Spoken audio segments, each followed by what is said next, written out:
మన ప్రభువును ప్రియ రక్షకుడైన యేసుక్రీస్తు ప్రభుల వారి అతి శ్రేష్టమైన నామంలో ఈ దినాన ఈ మొదటి నెల చివరి దినాల్లో ఆయన సందులో ఈ విధంగా కూడుకోవడానికి కృప చూపించాడు దేవుడు. ఈ దినాన ఆయన సందులో పాల్పంపులు పొందిన మీ అందరికీ హృదయపూర్వక వందనాలు. దేవుడు ఇంతవరకు మనలను మన కుటుంబాలను కంచివేసి కాపాడైన సజీవమైన రెక్కల నీడలో భద్రపరిచిన దేవునికి ఒక్క క్షణం చేతులెత్తి స్తోత్రం చెప్తాం. హల్లెలూయా హల్లెలూయా. ఒక మాటను మనం చదువుకుందాం. చూడండి, యెషయా ప్రవచన గ్రంథం 55వ అధ్యాయం 3వ వచనంలో రాయబడిన మాటని చదువుతున్నాను. చూడండి. చెవియొగ్గి నా యొద్దకు రండి, మీరు వినిన ఎడల బ్రతుకుదురు, నేను మీతో నిత్య నిబంధన చేసేదను, దావీదునకు చూపిన శాశ్వత కృప మీకు చూపుతాను. అందరూ ఆమె చెప్పండి. ఇక్కడ రాయబడిన 3వ వచనంలో 3 మాటలు ఉన్నాయి. వినిన ఎడల, చెవి యొగ్గి నా యొద్దకు రండి, మీరు వినిన ఎడల మీరు బ్రతుకు. అందరూ ఈ మాటలు చూడండి. యెషయా ప్రవచన గ్రంథం 55వ అధ్యాయం 3వ వచనంలో, చెవి యొగ్గి నా యొద్దకు రండి. ఆయన అంటున్నాడు యెషయా ప్రవక్త ద్వారా, చెవి యొగ్గి నా యొద్దకు రండి. ఆయన యొద్దకు ఎందుకు రావాలి? ఆయన యొద్దకు ఎందుకు రమ్మంటున్నాడు? ఏదో దేవుని సంధికి వస్తే 2 అట్టికాయలు ఇస్తారని రమ్మంటున్నాడా? దేవుని సంధికి వస్తే ఒక లడ్డు బూందీ ఇస్తారని రమ్మంటున్నాడా? దేవుని సంధికి వస్తే ఇక్కడ ఏదైనా మీకు పలహారం పంచుతున్నారు అని రమ్మంటున్నాడా? దేవుని వాక్యం మనకు సెలవిస్తుంది ఏంటంటే, చెవి యొగ్గి నా యొద్దకు రండి. పిలువబడిన వారు అనేకులు ఉన్నారు, కానీ ఏర్పరచబడిన వారు కొందరే. ఈ రోజున దేవుని సందులో కూర్చున్న మనం పిలిచిన ప్రతిదానికి ఎన్నోసార్లు వెళ్తుంటాం. బయట రకరకాల ఫంక్షన్లకి, రకరకాల పెళ్ళిళ్ళకి లేదా కార్యక్రమాలకి. కానీ అన్నిటికి వెళ్ళడానికి ఒక్కోసారి అవకాశం ఉండదు. అన్నిటికి వెళదాం అనుకున్నా కుదరదు. పిలుపు వచ్చిన వాటికే వెళ్ళలేకపోతాం. లోక సంబంధమైనది అది వెళ్ళినా వెళ్ళకపోయినా దాన్ని ఏదో సరిపెట్టుకోవచ్చు. కానీ దేవుని సన్నిధి అని అంటే మనం ఆయన సన్నిధిలో అనుభవించే వారిగా ఉండాలి. దేవుని సన్నిధి అంటే ఏముంది? 2-3 ఎక్కడ నా నామం పేరట కూడుకుంటారో అక్కడ ఉంటానన్నాడు కదా ఆయన. ఆయన ఉన్న స్థలానికి మనం వెళ్తున్నామా? మన ఇల్లు ఆయన సన్నిధిగా మార్చుకుంటున్నామా? మన ఆత్మీయ జీవితాన్ని మరింతగా అభివృద్ధి పొందేటట్లుగా ఆయనలో ఎదగడానికి ఇష్టపడుతున్నామా? అలా కాదండి, నా వల్ల కాదు. నేను ఎంతసేపు ఎలా ఉంటాను, ఏ విధంగా ఉంటానంటే, నా ఆత్మీయ జీవితంలో చెవి యొగ్గి వినడానికి ఇష్టపడను, చెప్పడానికి ఇష్టపడతాను అనుకుంటారు. ఇంతగా చెవి యొగ్గి నా యొద్దకు రండి అని ఎందుకు చెప్తున్నాడు ఆయన? అక్కడ చదవండి తర్వాత మాట. చెవి యొగ్గిన వారు, వినిన వారు, నా యొద్దకు వచ్చిన వారు ఏమవుతారంట అక్కడ? చెప్పండి అందరూ. బ్రతుకుతారు. చెవి యొగ్గి నా యొద్దకు వచ్చిన వారు, నా మాట వినిన వారు బ్రతుకుతారు. మొదటి మాట. తర్వాత రెండో మాట ఏముంది? నేను మీతో నిత్య నిబంధన చేస్తా. రెండో మాట. మూడో మాట ఏముందో తెలుసా అక్కడ? దావీదునకు చూపిన శాశ్వత కృపను మీకు చూపుతాను. ఈ 3 కార్యక్రమాలు చేయడానికి దేవుడు పిలుస్తున్నాడు. దేవుని సంధికి రండి, దేవుని సంధికి రండి అని ప్రతి ఒక్కరు మనం పిలుస్తుంటాం. కానీ పిలిచినా కొంతమంది రాకపోవచ్చు, తెలియక కొంతమంది రాకపోవచ్చు. కానీ పిలవని వారు కూడా దేవుని సంధిలోకి వచ్చి కూర్చుంటారు చూసారా? వాళ్ళకి 3 కార్యాలు దేవుడు చేస్తాడు. ఆమెను చెప్పండి. ఎవరు దేవుని సన్నిధిని ప్రేమించి వస్తారో వాళ్ళకి దేవుడి కార్యాలు చేస్తాడండి. ఏదో పిలిస్తే వచ్చాం కదా, వచ్చి కూర్చున్నాం కదా అని అనుకున్న వాళ్ళకి జరగదు. దేవుని సన్నిధి అనే భయం ఉండాలి. దేవుడు నాతో మాట్లాడాలనే ఆశ ఉండాలి. దేవుని సన్నిధికి వెళ్ళిన నేను ఆయన కృపచేత నింపబడాలనే కోరిక ఉండాలి. ఆయన యొద్దకు రండి అని అంటే వస్తే ఏమిస్తున్నాడు ఆయన? ఏదైనా ఇదిగో ఇంత భోజనం పెడతాను ఒక ముద్ద అంటున్నాడా? ఆయన ఇచ్చే దీవెనలు ఈ భూ సంబంధమైనవి కాదు. దేవుని సన్నిధికి మనం ఎప్పుడు వెళ్ళినా, ఎప్పుడు ఆయన సన్నిధిలో ప్రార్థించుకున్నా మనలో హృదయం నిండా కక్షలు ఉంచుకొని, హృదయం నిండా ద్వేషాలు ఉంచుకొని, హృదయం నిండా మత్సరంతో నింపబడిపోయి, హృదయం నిండా మనం ఈర్ష్యతో ఒకవేళ నింపబడి ఉంటే దేవుని సన్నిధికి వెళ్ళి ఎంత ఏడ్చిన ప్రయోజనం కలగదు. దేవుని సన్నిధిలో మనం ప్రతిరోజు కూడా నింపబడాలి, కొలతలేని ఆత్మచేత. ఆమెను చెప్పండి. కొలతలేని అభిషేకం చేత నింపబడాలి. ఆమెను చెప్పండి. రాతి బాణలు బోర్లించున్నంత వరకు వాటితో ఏమైనా ఉపయోగం ఉందా? బోర్లించున్నంత వరకు ఏ ఉపయోగం లేదు. అవి తీసి శుభ్రంగా కడిగారు, అంచుల మట్టుకు నింపారు. పోసిన నీళ్ళే ఎలా మార్చబడ్డాయి చెప్పండి? పోసిన నీళ్ళే పరిచారకులకు తెలుసు, అక్కడున్న ప్రభువుకు తెలుసు. కానీ ముంచి తీసుకుని వెళ్ళి వడ్డించండి అంటున్నాడు. ముంచి తీసుకుని వెళ్ళి వడ్డిస్తుంటే ద్రాక్షరసంగా మార్చబడింది. ఈ రోజున ఆత్మీయంగా బ్రతుకుతున్న మనం ఒకప్పుడు నీటి లాంటి వారమే, నీటి లాంటి స్వభావం కలిగిన వారమే. నీరుకు రుచి ఉంటుందా? నీటికి ఒక రంగు అనేది కనపడుతుందా? కానీ ద్రాక్షరసం మాధుర్యంగా కలిగిన మా ద్రాక్షరసంగా మార్చబడింది. మనం ఒకప్పుడు నీటిగా చప్పగా ఉన్నా, నీటిగా మనకంటూ ఒక గుర్తింపు లేకుండా ఉన్నా, నీటిగా మనకంటూ ఆ నీటి లాంటి స్వభావం కలిగి మనం ఎవరికి ఉపయోగలేమనుకుంటున్నా సరే, ఆ నీరు ఒక దినాన మధురమైన ద్రాక్షరసంగా మార్చబడుతుంది. ఆమెను చెప్పండి. ఈరోజు నీ మాటలు వింటున్న మీరు, ఇప్పటివరకు నేను నీరండి, నా వల్ల ఎవరికి ఉపయోగం లేదండి, నా వల్ల ఎవరికి లాభం లేదని అనుకుంటున్నారేమో. దేవుడి మధ్యాహ్న వేళ మాట్లాడుతున్నాడు, మిమ్మల్ని ద్రాక్షరసంగా మార్చబోతున్నాడు. ఆమెను చెప్పండి. అనేకులకు మాధుర్యాన్ని కలిగించే ద్రాక్షరసంగా మీరు మార్చబడుదురుగాక. ఆ ద్రాక్షరసం తాగిన వాళ్ళందరూ ఏమన్నారండి? ఆ కానాను విందులో, ఇంతవరకు ఇలాంటి ద్రాక్షరసం మేము తాగలేదండి. ఆమెను చెప్పండి. ఈ రోజు నుంచి మీరు మాట్లాడే మాటను విన్నవాళ్ళు అంటారు, ఇలాంటి మాటలు ఇంతవరకు మేము వినలేదండి అనేటట్లుగా దేవుడు మార్చును గాక. మీ ప్రార్థనలో మార్పు కలుగును గాక, మీ పరిచర్యలో మార్పు కలుగును గాక, మీ అభిషేకంలో మార్పు కలుగును గాక, మాధుర్యమైన జీవితాన్ని దేవుడు మీకు దయచేయును గాక. ఎప్పుడు? ఆయన యొద్దకు వచ్చినప్పుడు, ఆయన సన్నిధికి వచ్చిన వారితో, ఆయన సందులో నిలిచిన వారితో, ఆయన సందులో కనబడే వారితో ఆయన మాట్లాడుతున్నాడు. ఇదిగో చెవి యొగ్గిన అడ్డుకు రండి, వచ్చిన ఎడల మీరు ఏమవుతారు? బ్రతుకుతారు. బ్రతికే ఉన్నాగా? మనం అనుకుంటాం, ఏమండి వాక్యం ఏంటి బ్రతుకుతారు అంటుంది? బ్రతికే ఉన్నాం కదండి, మేమేం చనిపోలేదుగా అన్న ఆలోచన వస్తుంది. బ్రతకడం అంటే క్రీస్తులో మనం బ్రతికే వారిగా మార్చబడాలి. ఆమెను చెప్పండి. లోకంలో బ్రతుకు వేరు, క్రీస్తులో బ్రతుకు చెప్పండి వేరు. దాని అర్థం ఏంటి చెప్పనా?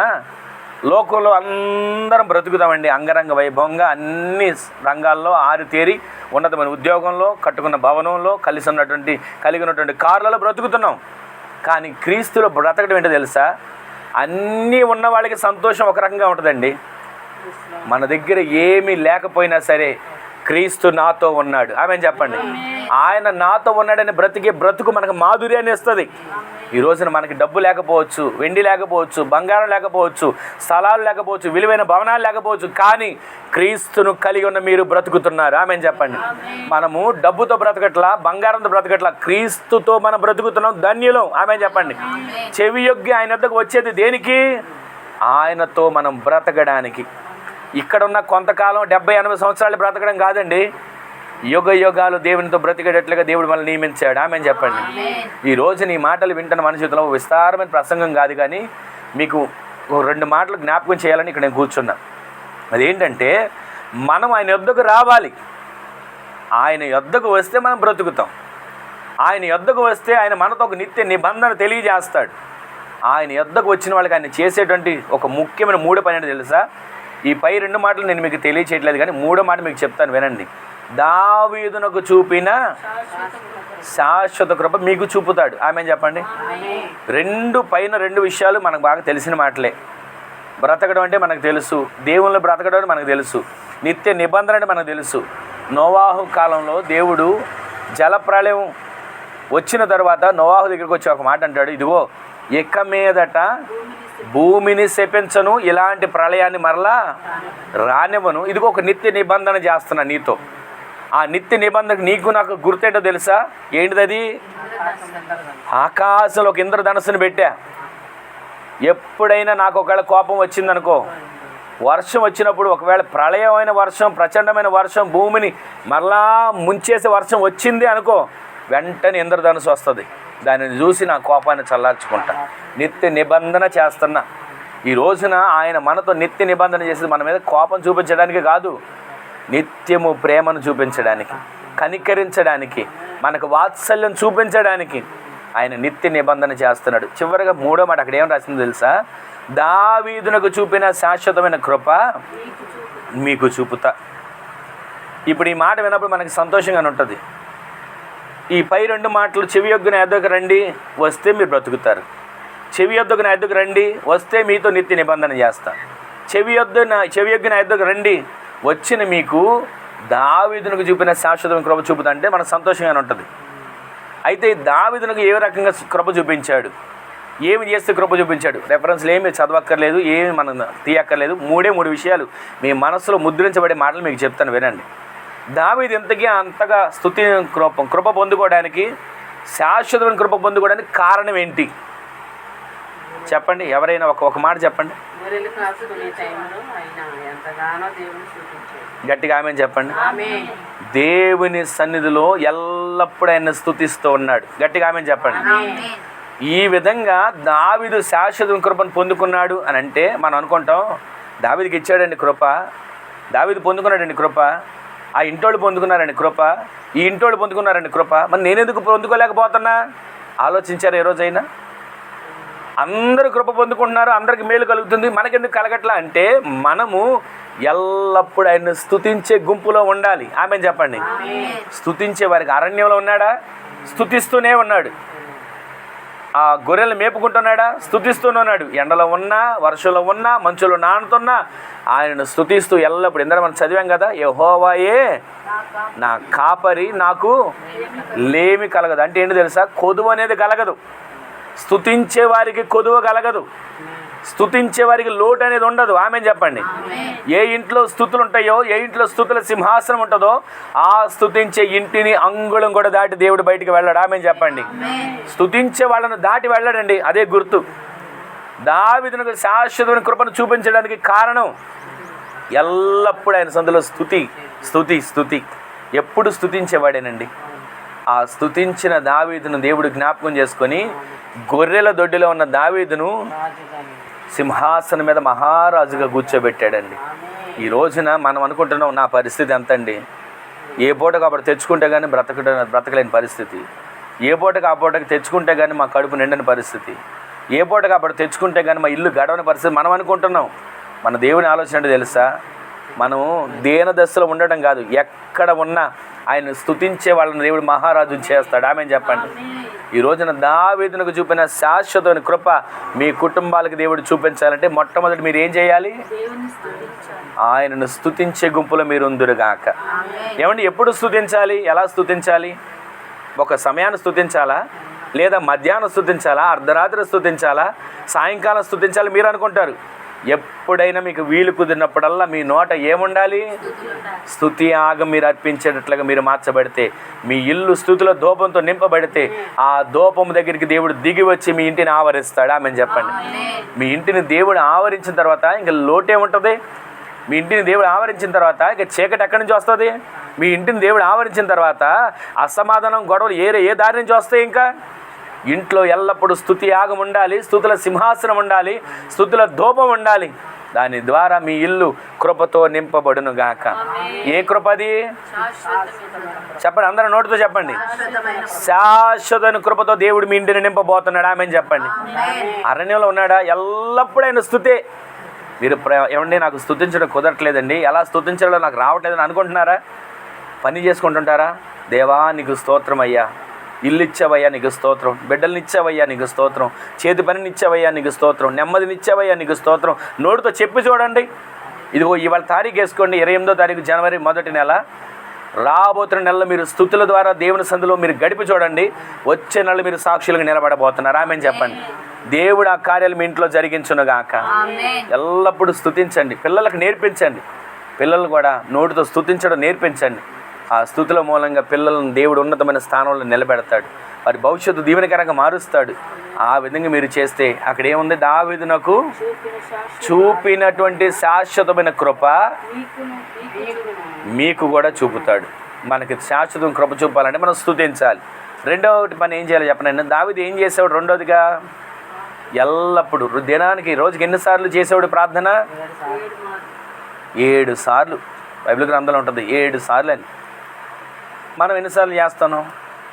ఏమండి, నేను రోజుకు 3 సార్లు చేస్తానండి. ఎప్పుడు? పొద్దున్నే టిఫిన్ పెట్టుకున్నప్పుడు ఒకసారి అండి, అయ్యా తింటున్నాను, శుభ్రంగా అరుగుదల అవ్వాలి, ఆరోగ్యం కలగాలి. మరలా మధ్యాహ్నం భోజనం దగ్గర కూర్చున్నానండి, మళ్ళీ ఒక ప్రార్థన. ఎన్నో ప్రార్థన అయింది? ఇక రాత్రి పడుకునే ముందు మరొక ప్రార్థన. ఏం ప్రార్థన అది? తిన్నానయ్యా, చక్కగా అరుగుదల అవ్వాలి, గొరక రాకుండా నిద్ర రావాలి, నేను నిద్రపోతుండగా నీ దూతలన్నీ వచ్చి నాకు కాపుదలకు ఉండాలి, నువ్వు మాత్రం గొరకలాగా లాఠీకర్ర పట్టుకుని నా ఇంటి చుట్టూ తిరుగు. ఈ ప్రార్థన మన పరలోకానికి చేర్చుద్దా? ఆత్మీయ జీవితంలో శాశ్వత కృపను మనం పొందుకోవాలంటే ఈ ప్రార్థన సరిపోద్దా? దినమునకు 7 సార్లు ప్రార్థించాడు దావీదు. దినమునకు 3 సార్లు ప్రార్థించాడు. ఎవరు? దానియేలు. ఎలాంటి పరిస్థితుల్లో? రాజు ఆజ్ఞ వచ్చింది, ఇదిగో ప్రార్థన చేసేవాళ్ళు 1 నెల రోజుల పాటు ప్రార్థన చేయకూడదు. చేశారా? సింహాల బోన్లో వేయడమే. ఆ వార్త వచ్చినా సరే ఎక్కడ కూడా వెనకాడలేదండి. దేవుని సన్నిధిని మోకరించాడు, యెరూషలేము వైపు కిటికీలు తెరిచాడు, 2 చేతులెత్తి ప్రార్థించడం మొదలుపెట్టాడు దానియేలు. ఈ రోజున ఇంత శ్రమ వస్తే ప్రార్థన మానేసేవాళ్ళు ఉన్నారు, ఇంత అవమానం వస్తే ప్రార్థనకు దూరం అయిపోయేవాళ్ళు ఉన్నారు. ఇంకేంటండి ప్రార్థన? ఏం చేశాడు నాకు దేవుడు? ఇంకేంటండి ప్రార్థన? నాకు ఏం మేలు కలిగింది? ఇంకేంటండి ప్రార్థన? ఏమైనా గర్భఫలం వచ్చిందా? అప్పులు తీరాయా? ఇల్లు కట్టుకున్నానా? ఎందుకు చేయాలండి ప్రార్థన అనేవాళ్ళు లేకపోలేదు. ఈ రోజున దేవుని సన్నిధిలో ప్రార్థన దేనికి? అవసరాలు తీర్చుకోవడానికా? ప్రార్థన దేనికి? మనకున్న ఆటంకాలు తొలగించుకోవడానికి మాత్రమేనా? ప్రార్థన దేనికి? ఆయన్ని ఒక ఏటీఎం కార్డులాగా వాడుకుంటున్నారు. ఏటీఎం కార్డు తీసుకుని వెళ్ళి మిషన్లో పెడితే నొక్కితే ఎంత డబ్బులు కావాలంత అంత డబ్బులు వస్తాయి. అలాగే కష్టం వచ్చినప్పుడు అలా అయ్యా అన్ని చేతులు ఎత్తేది ఆయన ప్రార్థన ఆలకించిన వాడు కార్యాలు చేస్తున్నాడు. అవసరం తీరిపోయాక ఎంతసేపు ప్రార్థన చేయగలుగుతున్నాం? కడుపు నొప్పి వచ్చిందండి, 7 చేర్చి ప్రార్థన చేస్తాం. మా కడుపు నొప్పి రాకముందే 7 చేర్చి ప్రార్థన చేస్తే ఏ బలహీనత దేవుడు మన దగ్గరికి రానివ్వడుగా. ప్రతిరోజు మనం ప్రార్థన చేయాల్సింది దేనికో తెలుసా? ఆహారం కోసం, అనుదిన ఆహారం కోసం ప్రార్థన చెప్పాడు, కరెక్టే. ఈ తిండి కోసము, బ్రతకడం కోసం, దీనికోసమే ప్రార్థన కాదు. ఆత్మీయ జీవితం కాపాడబడడానికి మీరు ప్రార్థన చేసుకోవాలి. ఆమేన్ చెప్పండి. ప్రతిరోజు మన ఆత్మీయ జీవితం శారీరకంగా బలవంతులుగా కనబడుతున్న బాగానే ఉంది, మరి ఆత్మ బలంగా ఉందా? ఆత్మ జీవంగా ఉందా? ఆత్మ పుష్టిగా ఉందా? ప్రతిరోజు మనం ప్రార్థనలో దేవుని సన్నిధిలో మోకరించి ఏడవాలండి. రోమపత్రిక 8:26లో ఒక మాట ఉంటుంది, అటువలే ఆత్మయు మన బలహీనతలను చూచి సహాయం చేస్తున్నాడు. యుక్తముగా ఎలా ప్రార్థన చేయాలో మీకు తెలియదు కానీ ఉచ్చరింప శక్యము కానీ మూలుగలతో ఆ ఆత్మ తానే మీ పక్షముగా విజ్ఞాపన చేస్తాడు. ఆమె చెప్పండి. ఇప్పుడు మనకి గొప్పగా పదాలతో ప్రార్థన చేయడం రాకపోవచ్చు. అసలు దేవుడు బ్రతికిచ్చాడు కదా, మన అవసరం చెప్పుకోవడమేగా ప్రార్థన అంటే. మనకున్నటువంటి సమస్య దేవునితో చెప్పడమేగా ప్రార్థన అంటే. ప్రతిరోజు దేవుడు చేసిన మేలుని బట్టి స్తుతిస్తూ ఆయన సన్నిధిలో ప్రార్థించుకుంటే ఆ ప్రార్థన ద్వారా మీ ఇంటికి ఒక ప్రాకారాన్ని దేవుడు ఏర్పరుస్తాడు. ఇంటికే కాదు, నీ శరీరానికి కూడా ఒక ప్రాకారాన్ని ఏర్పరుస్తాడు. ఆమె చెప్పండి. ఎందుకో చెప్పనా? ప్రార్థన లేని చోట అపవాది వచ్చి కూర్చుంటాడు. మీరు ఒకటే గుర్తుపెట్టుకోండి, ఒక్కొక్కరి నోట ఏదైనా వ్యతిరేకమైన మాటలు వస్తున్నాయి అనుకో, ఒక్కొక్కరి నోట మీరెంత మేమెంత అన్న మాటలు ఎక్కడైనా వచ్చినాయి అనుకో, మీరు ఒకటే గుర్తుపట్టండి, వీళ్ళకి ప్రార్థన చెప్పండి లేదు కాబట్టి ఆ మాటలు వస్తున్నాయి. ప్రార్థన ఉన్న వాళ్ళు ప్రతిదాన్ని సహిస్తారండి. ప్రార్థన ఉన్న వాళ్ళు ప్రతిదీ కూడా తట్టుకుంటారు. దేవుడి కార్యాన్ని చేస్తాడు అని ఎదురు చూస్తారు. ఈ లోకం ఇందాక చెప్పాను కదా, మనం ఎవ్వరం దేనిలోనూ గొప్పవాళ్ళం కాదు, ఎందులోనూ గొప్పవాళ్ళం కాదు. కానీ మనల్ని దేవుడు కనికరించాడు, ప్రాణం పెట్టాడు. దేవుడు మనల్ని కనికరించాడు, ఊపిరిచ్చాడు. దేవుడు మనల్ని జ్ఞాపకం చేసుకోకపోతే ఈరోజు ఈ సన్నిధిలో కూర్చునే వాళ్ళమేనా? దేవుడు మనల్ని జ్ఞాపకం చేసుకోకపోతే ఆయన బైబిల్ పట్టుకొని ఆయన మాటలు వినే వాళ్ళమేనా? దేవుడు మనల్ని కనికరించకపోతే దేవుడే ఆయన నాకు రక్షకుడని ఒప్పుకునే వాళ్ళమేనా? మనల్ని జ్ఞాపకం చేసుకున్న దేవునికి ప్రారంభ దినంలో రక్షణ పొందినప్పుడు ఏ విధమైన ప్రార్థన ఉంది, ఈరోజు ఏ విధమైన ప్రార్థన ఉంది ఒకసారి లెక్కేసుకోండి. ప్రతిరోజు నేను సంపాదించిన సంపాదన అంతా లెక్కేసుకుంటాం కదా, ఖర్చు పెట్టిన ఖర్చు అంతా లెక్కేసుకుంటాం కదా, ఉన్న అప్పులంతా లెక్కేసుకుంటాం కదా. అలాగే ఆత్మీయ జీవితంలో మీ ప్రార్థనను ఒకసారి లెక్కేసుకోండి. ప్రారంభ దశలో నేను బాప్తిసం పొందుకున్నప్పుడు, రక్షణలోకి రాకముందు నేను దేవుని సన్నిధికి వెళ్ళినప్పుడు నా ప్రార్థన జీవితం ఎలా ఉంది, ఈరోజు నా ప్రార్థన జీవితం ఎలా ఉంది? రోజు రోజుకి ప్రార్థనలో ఎదగాలి, రోజు రోజుకి ప్రార్థనలో బలపడాలి, రోజు రోజుకి ప్రార్థనలో మనకు ఒక భారం కలగాలి. ఇదిగో నా కుటుంబం మరింతగా ప్రార్థనలు ఎదగాలని మీరు ప్రార్థించుకోవాలి. మన ఇరుగు పొరుగు వారి క్షేమం కొరకు మనం ప్రార్థించుకోవాలి. ఒకరి క్షేమం కొరకు మీరు ప్రార్థన చేస్తే దేవుడు మీకు ఏం చేస్తాడో తెలుసా? యోబు తన స్నేహితుల కోసం ప్రార్థన చేస్తే దేవుడు ఏం చేశాడు? ఎంత దీవెనిచ్చాడు చెప్పండి. మరి రెండంతల దీవెన మీకు కలగాలంటే మీరు ఏం చేయాలి? మీకోసం చేసుకుంటేనే ప్రార్థన, మీ ఇతరుల కోసం కూడా మీరు ప్రార్థన చేయాలి. వారు శత్రువులైన, ఒక మాట బైబిల్లో ఉంది కదా, యేసుక్రీస్తు ప్రభువు చెప్పింది, మీ శత్రువులను ప్రేమించండి, మిమ్మల్ని ఏం చేసే వాళ్ళ కోసం? హింసించేవాళ్ళు. అసలు హింసించడం అంటేనే మనకి వాళ్ళంటేనే పగ వచ్చేస్తే కోపం వస్తుంది. కానీ దేవుడు అన్నాడు, హింసించే వాళ్ళ కోసం కూడా మీరు ఏం చేయాలి? అలా మనం ప్రార్థన చేయగలిగితే రెండంతల దీవెన మనం చూస్తాం. ఆమె చెప్పండి. వాళ్ళు హింసిస్తున్నారా? హింసించనివ్వండి. వాళ్ళు దూషిస్తున్నారా? దూషించనివ్వండి. వాళ్ళు మన మీద లేనిపోని మాటలు చెప్తున్నారా? చెప్పనివ్వండి. అయినా కానీ మీరేం చేయాలి? దేవుని బిడ్డలుగా మనం చేయవలసింది ప్రార్థన. ఆమె చెప్పండి. అయ్యా ఇదిగో వాళ్ళు ఇలా హింసిస్తున్నారయ్యా, నా వల్ల కాదు. వాళ్ళు ఇలా నా మీద లేనిపోని నిందలు వేస్తున్నారయ్యా, నా వల్ల కాదు, ఇక నేను ప్రార్థన చేయలేను, ప్రార్థన మానేస్తాను అని మనం అనుకుంటాం. కానీ దేవుడు మనల్ని ఎలా బలపరుస్తాడో తెలుసా? హింసించిన కొలది, శ్రమ పెట్టిన కొలది, ఇశ్రాయేలు అంట ఐగుప్తీయులు శ్రమ పెట్టిన కొలది విస్తరించడం మొదలుపెట్టారు. ఆమె చెప్పండి. శ్రమలు వస్తాయి, క్రైస్తవుడికి శ్రమలు వస్తాయి, ఆత్మ సంబంధంగా ఎదిగే వారికి శ్రమలు వస్తాయి, దేవుని ఆత్మీయంగా బలపడే వాళ్ళకి శ్రమలు వస్తాయి. ఆ శ్రమలను చూసి మనం అక్కడ కృంగిపోవడం కాదు. శ్రమ పెట్టిన కొలది వాళ్ళు ప్రబలారు. ఎవరు? ఇశ్రాయేలు ప్రజలు. ఐగుప్తులు ఇదిగో వెళ్ళిపోతారా? ఎలా వెళ్తారు? మిమ్మల్ని ఎలా వెళ్ళనిస్తాను? కనాను దేశానికి వెళ్తారా? పాలు తేలిన ప్రవహించే దేశానికి వెళ్తారా? దేవుడు వచ్చాడని చెప్పి వంక పెట్టుకుని బయలుదేరతారా? ఎందుకు వెళ్ళాల్సిన అవసరం ఉంది అని చెప్పి వాళ్ళు ఇంకను ఇక మీదట మీకు గడ్డి ఇవ్వబడదు. గడ్డి మీరే కూర్చుకోవాలి, మట్టిని మీరే తీసుకురావాలి, మీరే వాటిని తొక్కాలి, అడుసు చేయాలి, ఇటుకలు చేయాలి. కానీ అంతకుముందు ఏ లెక్క ఇచ్చారు, ఇప్పుడు కూడా అదే లెక్క ఇవ్వాలి అని వాళ్ళు ఎంత చెప్పినా ఇశ్రాయేలు ప్రజలను ఐగుప్తీయులు ఎంత శ్రమ పెట్టిన కొలది వారు ప్రబలడం మొదలుపెట్టారు, విస్తరించడం మొదలుపెట్టారు. శ్రమలు మన పతనానికి కాదండి, నిందలు మన పతనానికి కాదండి, మనం ఆత్మీయ జీవితం ఎదగడానికి. గట్టిగా ఆమె చెప్పండి. పిల్లలకి పరీక్షలు దేనికి పెడుతున్నారు స్కూల్లో? చెప్పండి. పాస్ అయ్యి ఇంకొక తరగతిలోకి వెళ్ళాలి. నువ్వు ఇక్కడే ఎల్కేజీలోనే ఉంటానండి ప్రార్థన జీవితంలో అనుకుంటే ఎలా కుదురుతుంది? డిగ్రీ చేయాలిగా. డిగ్రీ చేయాలంటే ఎల్కేజీ దాటాలి.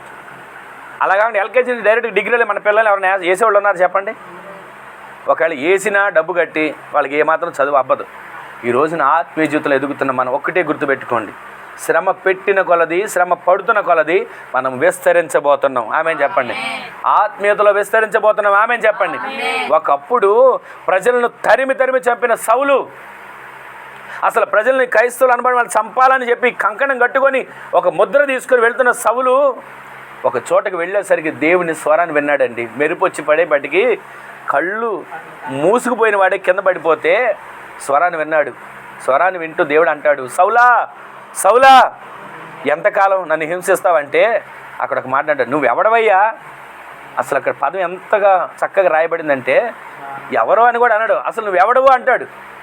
అప్పుడు అంటాడు, నేను ఎవరినో తెలుసా? నీవు హింసిస్తున్నా యేసుని, యేసుక్రీస్తు ప్రభువుని హింసించిన సౌలే ఒక రోజున ప్రాణం పెట్టడానికి సిద్ధపడ్డాడండి. ఈ రోజున దానికి కారణం ఏంటో తెలుసా? దానికి ముందు ఎంతమంది ప్రార్థించారో, అయ్యా ఇదిగో ఈ సౌలు మమ్మల్ని హింసిస్తున్నాడు, ఇతను చంపేయి అని అనరు. ఇతను కూడా వాడుకో అయ్యా, ఇతను కూడా నీ కొరకు నిలబెట్టుకో అయ్యా, ఇతను కూడా నీ కోసం సాక్షిగా నిలబడాలయ్యా అని ఎంతమంది అపోస్తలులు ప్రార్థించుంటారండి. వారి ప్రార్థన వృధాగా పోయిందా? ఒక దినాన సౌలు పౌలుగా మార్చబడి పత్రికలు రాస్తే ఒక్కొక్క సంఘానికి ఆయన రాసిన పత్రికలు దేశాలు ఖండాలు కదిలించాడండి. ఈ రోజున మన ప్రార్థన వాళ్ళు పతనమైపోవాలి, మనల్ని హింసిస్తున్నారని కాదు, వాళ్ళు కూడా నీ కొరకు వాడబడాలి. ఆమె చెప్పండి. వాళ్ళు కూడా నీ కొరకు నిలబడాలి. ఆమె చెప్పండి. అట్టి ప్రార్థన ఆత్మదేవుడు మనకి దయచేయును గాక. శ్రమ పెట్టిన కొలది ఇశ్రాయేలు ఏమయ్యారు? విస్తరించబడ్డారు, అభివృద్ధి చెందారు. ఆ విధంగా మన ఆత్మీయ జీవితంలో ఎంతమంది శ్రమలు పెడతారు? పెట్టనివ్వండి. నిందిస్తారా? నిందించడం అండి, ఏం కంగారు పడకండి. ప్రతిఫలం ఇచ్చేది ఆళ్ళు కాదు, చూస్తున్న మన దేవుడు. ఆమె చెప్పండి. మన దేవుడు మీకు ప్రతిఫలం ఇవ్వబోతున్నాడు. నా దేవుడు మీకు ఆశీర్వాదం కలుగు చేయబోతున్నాడు. ఎంత నిందించబడుతున్నా, ఎంత హేళన చేయబడుతున్నా దేవుని సందు ఎక్కడ ప్రార్థన మాత్రం మానకండి. శత్రువుల కోసం ప్రార్థించిన వాళ్ళని దేవుడు మిత్రులుగా చేస్తాడు. ఆయన కోసం నిలబెట్టే సాధనాలుగా మారుస్తాడు. ఈ రోజున మీరు హింసించే వారికి ప్రార్థన చేయడం మొదలు పెట్టండి. ఎవరు హింసిస్తున్నారండి, అసలు నేను వాళ్ళ కోసం వాళ్ళ పేరే ఎత్తనండి అని అనుకుంటాం. అసలు నేను ఎన్ని మాటలు అన్నాడో తెలుసా అండి, నన్ను ఎన్ని మాటలు అన్నదో తెలుసా, అసలు వాళ్ళ పేరే ఎత్తను అనుకుంటాం. అలా అనుకుంటే మమ్మల్ని ఎన్ని మాటలు అన్నారు ఎంతమందో తెలుసా, ఎన్నిసార్లు. కానీ ఎవరిని మేము పట్టించుకోం, వాళ్ళ కోసం ప్రార్థన మాత్రం చేస్తుంటాం. ఎన్నోసార్లు ఎదురైనవి మాకు. కానీ ఎక్కడ కూడా మేము ఎవరిని దూషించడం కానీ వాళ్ళ మీద పగ పెట్టుకోవడం కానీ ఉండదు. ఎవరినైనా ప్రేమతో పలకరించడం, వాళ్ళ కోసం ప్రార్థన చేయడం. ఎంతమంది ఎక్కడ బయట వాళ్ళ గురించి ఎవరు చెప్పట్లేదు, మా బంధువులోనే ఉన్నారు. వాళ్ళకేంటండి, వాళ్ళు బాగానే ఉంటారు, వాళ్ళకేంటండి, వాళ్ళకి ఇది, వాళ్ళ పిల్లలు ఏంటండి, ఎన్నో రకాలుగా మాట్లాడుతుంటారు. ఎన్ని మాట్లాడినా వాళ్ళ కోసం వెళ్తాం, వాళ్ళ కోసం ప్రార్థన చేసి వచ్చేస్తాం అంతే. నెలకు ఒక్కసారి వెళ్ళి ఎక్కడ కూడా వాళ్ళు ఎన్ని మాటలు మాకు తెలిసినా వాళ్ళు ఎక్కడ కూడా మేము వాళ్ళని ఏదన్నా. ఎందుకో చెప్పను, ఒక మాట మీకు ఒక మాట చెప్తాను వినండి. ప్రార్థనలో ఉన్న రహస్యం మీకు మాట చెప్తాను వినండి. యేసుక్రీస్తు ప్రభుల వారి శిష్యుల్ని మీరు ఏ ఇంటికైనా వెళ్ళండి, వెళ్ళి ఏం చేయమన్నాడు చెప్పండి, బైబిల్ తెలిసిన వాళ్ళే కదా. ఇవేమి లేకుండా వెళ్ళమన్నాడు. వెళ్ళి ఆ ఇంటికి ఏం చెప్పమన్నాడు, ఈ ఇంటికి శుభం కలుగును గాక అని చెప్పమన్నాడు. ఆ ఇల్లు యోగ్యమైనదైతే చెప్పండి, ఆ ఇల్లు యోగ్యమైనదైతే మీరు పలికిన శుభవచనం ఆ ఇంటి వాళ్ళకి వస్తుంది. ఒకవేళ ఇల్లు యోగ్యం కానిదైతే ఆ శుభం మీ వెంట వస్తుంది. ఇది తెలిసిన మనం ఎక్కడికి కూడా మన శత్రువు అయినా సరే వాళ్ళు దీవించడం మొదలు పెట్టండి. ఆమె చెప్పండి. మీరు దీవించారా? అసలు ఆ ఇల్లు యోగ్యమైన ఒక దీవెన వాళ్ళకి ఉంటుంది, వాళ్ళు దీవించబడతారు, మీరు దీవించబడతారు. అదే ఆ ఇల్లు యోగ్యమైనది కాకపోతే మీరు దీవించారు చూసారా, ఆ దీవెన తిరిగి మీ దగ్గరికి రెండంతలుగా రాబోతుంది. ఆమె చెప్పండి. అందుకే ప్రతి ఒక్కళ్ళు దీవించండి. ప్రతి ఒక్కరిని ఎక్కడ ఎప్పుడు కూడా శపించొద్దు. నోట మాట మనది ఎక్కడ శాపవచనం మనం పలకకూడదు. దేవుని సందులో మనము ప్రార్థించే వారిగా మార్చబడాలి. మనల్ని ఏమంటారు తెలుసా, వీళ్ళు ప్రార్థన వాళ్ళు అండి అంటారా? దేవుని ఎరగని వాళ్ళు ఏమంటారండి మనల్ని, వీళ్ళు ప్రార్థన వాళ్ళు అంటారా? మరి ఆ ప్రార్థన వాళ్ళు అని అనిపించుకుంటాం. దేవుడు మనకు మధ్య ఎంత బిరుదు ఇచ్చాడు. మరి మనం ప్రార్థన చేస్తున్నామా ఆలోచించండి. ప్రార్థన వాళ్ళు అని మనకు దేవుడు బిరుదు ఇచ్చాడు కదా, తెలియని వాళ్ళు కూడా వీళ్ళు ప్రార్థన వాళ్ళు అండి అంటారా? అనరండి. వీళ్ళు ప్రార్థన వాళ్ళు అండి అంటారా?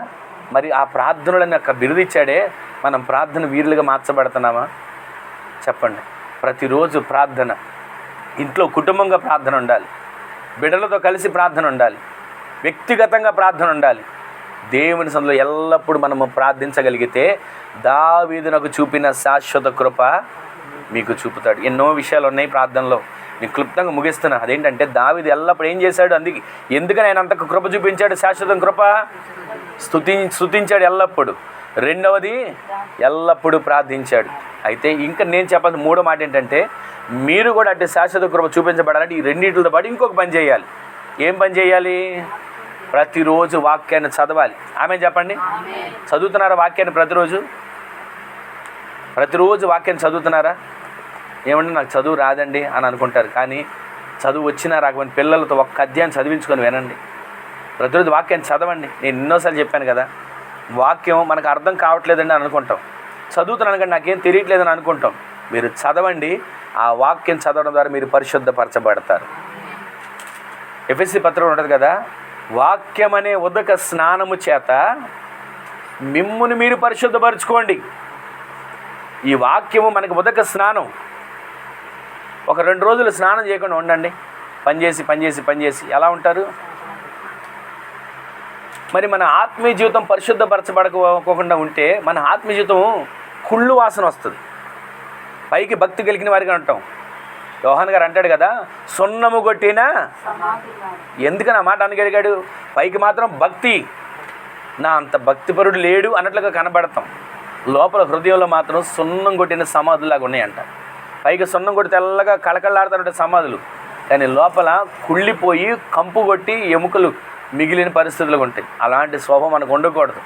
అందుకే ప్రతిరోజు వాక్యాన్ని చదివి మన హృదయాలు, మన ఆత్మీయ జీవితాన్ని మనము పరిశుద్ధపరచుకుందుము గాక.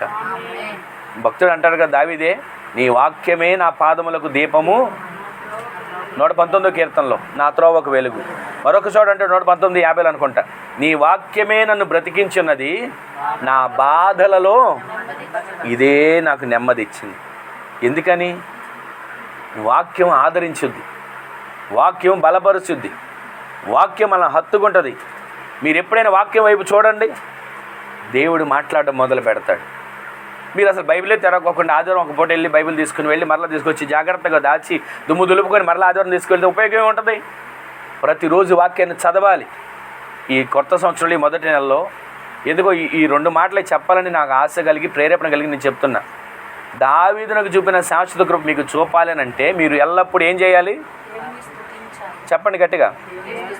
రెండవది ఏం చేయాలి? ఎల్లప్పుడు ఏం చేయాలి చెప్పండి. మూడోది మనం ఏం చేయాలి? ప్రతిరోజు వాక్యాన్ని చదవాలి. ఇలా చేసి చూడండి, మీకు దావీదును చూపిన శాశ్వత కృప మీ కుటుంబాల్లో దేవుడు చూపిస్తాడు. ఆమెన్ చెప్పండి. ఏ సమస్యన వచ్చినా సరే మీరు ఎక్కడికి పరిగెత్తి తీయక్కర్లేదండి, ప్రార్థనలో కూర్చోండి, వాక్యాన్ని ముందు పెట్టుకోండి. ఒకసారి ఈ మాట చదవండి, యోహాను సువార్త 1వ అధ్యాయం 1వ వచనం. ఆది యందు వాక్యం ఉండెను, వాక్యము దేవుని యొద్ద ఉండెను. ఈ మాట అందరూ చెప్పండి. వాక్యమే దేవుడే. చెప్పండి. ఆది యందు వాక్యం ఉండెను, వాక్యము దేవుని యొద్ద ఉండెను, ఆ వాక్యమే దేవుడే ఉన్నాడు. మీరు ఎప్పుడు ఇది పుస్తకం లాగా చూడకండి, ఈ పుస్తకం లాగా మీరు చూడకండి. ఎందుకంటే దీనిలో ఉన్నటువంటి ప్రతి ఒక్క అక్షరం పరిశుద్ధాత్మ చేత నింపబడి రాసిన మాటలు ఇవన్నీ. ఈ రోజున ఈ మాటలు వింటున్న మన జీవితంలో వాక్యం ఎప్పుడు మీరు తీసినా సరే దేవుడు మిమ్మల్ని చూస్తాడు, మీరు దేవుడిని చూస్తారు. ప్రతిరోజు అట్టి అనుభవాలకు మీరు నడిపించబడుదురుగాక, అట్టి ఆత్మీయతలు మీరు కట్టబడుదురుగాక. వాక్యమే దేవుడై ఉన్నాడు, దేవుడే వాక్యమే ఉన్నాడు. వాక్యం అంటే దేవుడు, దేవుడు అంటే వాక్యం. అందుకే వాక్యం చెప్పేటప్పుడు నిర్లక్ష్యంగా ఉండకూడదు, వాక్యం చెప్పేటప్పుడు అశ్రద్ధగా ఉండకూడదు. వాక్యం వినబడుతున్నప్పుడు ఆ వాక్యం మన హృదయాలకు చొచ్చుకొని మన ఎముకలలో మన మూలుగులలో ఆ వాక్యము స్థిరపరచబడాలి. ఆమెన్ చెప్పండి. అందుకే ప్రతిరోజు వాక్యాన్ని చదవాలి. అర్థమైనా అర్థం కాకపోయినా చదువుతుండగా మన ఆత్మీయ జీవితం పరిశుద్ధపరచబడుతుంది. లేనిపోయిన ఆలోచనలు రావు, లేనిపోయినటువంటి అనాలోచనలు మనలో కలగవు. వాక్యంలో మీరు ఆనందించడం మొదలు పెడతారు. ఆమెన్ చెప్పండి. అట్టి వాక్యము మీకు నిత్య సంతోషానికి కారణంగా మార్చబడును గాక. మరొకసారి 55:3 యెషయా గ్రంథం చదివి ప్రార్థన చేస్తున్నాం. చూడండి, యెషయా గ్రంథం 55వ అధ్యాయం 3వ వచనం. చెవి యొగ్గి నా యొద్దకు రండి, చెవి యొగ్గి నా యొద్దకు రండి, మీరు వినిన ఎడల మీరు బ్రతుకుదురు, మీరు బ్రతికినందుకు నేను నీతో నిత్య నిబంధన చేస్తాను, దావీదునకు చూపిన శాశ్వత కృపను మీకు చూపుతాను. ఆ కృప చూపాలంటే మనం మొట్టమొదటిగా ఎల్లప్పుడూ మీరందరూ చెప్పండి, ఎల్లప్పుడూ దేవుని స్తుతించాలి. రెండవది ప్రార్థించాలి. ఎల్లప్పుడూ వాక్యాన్ని చదివేవానిగా మార్చబడాలి. ఇందాక కీర్తనకారుల్లో మొదటి కీర్తనలు ఏముంది? దివారాత్రము దానిని ధ్యానించేవాడు ధన్యుడు. అలా దివారాత్రం ధ్యానించేవాడు ఎలా ఉంటాడు? నీటి కాలువల యోరను నాటబడిన వాడై ఆకు వాడక తన కాలమందు ఫలములిచ్చే చెట్టుగా మార్చబడతాడు. ఆమె చెప్పండి. వాక్యాన్ని చదివిన వారు ఎండిపోరు. చెప్పండి ఆమె చెప్పండి. వాక్యాన్ని చదివేవారు వాడిపోరు. ఆమె చెప్పండి. ఎప్పుడు చదవాలంట? ఎల్లప్పుడు దివారాత్రులు దాన్ని చదివిన వాడు పచ్చదనంతో ఉంటాడు. ఆ మాట ఒకసారి తీసి చూడండి త్వరగా. బైబిల్ తీసి ఆ మాట చదవండి త్వరగా, మీ నోటితో చదవండి ఆ మాటలు. 2వ వచనం అనుకోండి, చదవండి. 2, 3 వచనాలు చదవండి, లేదా మొదటి నుంచి చదవండి. దుష్టుల ఆలోచన చొప్పున నడవక,